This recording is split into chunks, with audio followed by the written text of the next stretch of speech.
मैं काफ़ी खुश था। महामारी के बहाने ही सही टाइटन जाने का मौका तो मिला, लेकिन जैसे ही स्टेशन के अंदर कदम रखा मेरी खुशी हवा में उड़ गई। अर्थ से बुरी खबर थी। लगभग आधी पॉपुलेशन वायरस की चपेट में आ चुकी थी और बचे हुए लोग भी धीरे धीरे उम्मीद हार रहे थे।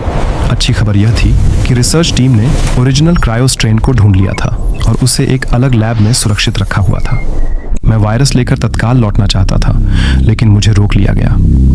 उनका मानना था कि वापस पहुंचने तक बहुत देर हो चुकी होगी, लेकिन मेरा मन हार मानने के लिए तैयार नहीं था। मेरी जिद को देखकर उन्होंने मुझ पर निगरानी रखना शुरू कर दिया। टाइटन पर पहला वर्ष ऐसे ही लगातार चिंता और तनाव में बीत गया। इस बीच पृथ्वी से हमारा कम्युनिकेशन भी टूट गया। सब कुछ निराशाजनक लग रहा था। वैसे उन्होंने मुझे एंटीडोट बनाने के लिए लैब में काम करने की आज़ादी दे दी थी, लेकिन सीमित रिसोर्सेज के साथ यह लगभग असंभव था। मैं एंटीडोट बनाए जाने के संभावित तरीकों को रिकॉर्ड कर रहा था ताकि पृथ्वी पहुंचने के बाद और समय बर्बाद न हो। हमने कई बार फिर से कम्युनिकेशन स्थापित करने की कोशिश की, लेकिन अर्थ के सभी सर्वर बंद हो चुके थे। मेरा मन पूरी तरह टूट चुका था। जिन लोगों ने मुझ पर भरोसा करके भेजा था, उनके लिए मैं कुछ नहीं कर पाया। इंतजार करते करते लगभग 8 वर्ष बीत गए। हम मान चुके थे कि पृथ्वी पर मानव सभ्यता समाप्त हो चुकी है, लेकिन एक दिन अचानक किसी ने हमसे कांटेक्ट करने की कोशिश की। सिग्नल्स अर्थ से आ रहे थे, पर कोई मैसेज रिसीव नहीं हुआ। किंतु जिस एक उम्मीद की किरण की तलाश मुझे थी, वह अब मिल चुकी थी।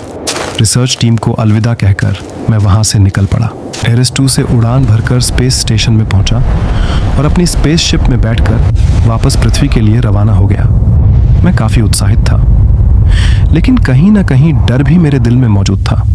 अर्थ के ऑर्बिट से क्वाज़र स्पेस स्टेशन मुझे लगातार सिग्नल्स भेज रहा था, जिससे नेविगेशन काफ़ी आसान हो गया। जब पृथ्वी के ऑर्बिट में प्रवेश किया तो निर्जन क्वेसर के अलावा और कुछ नहीं मिला। शुक्र था कि वहाँ एक एरिस 3 डॉक था।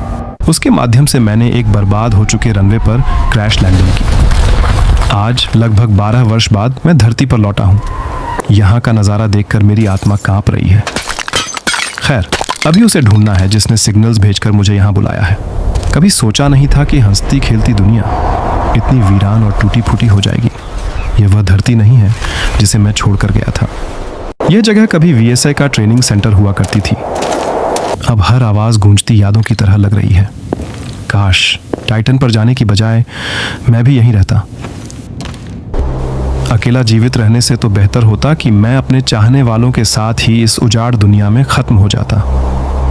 रुकिए, शायद सिग्नल भेजने वाला मुझे मिल गया है।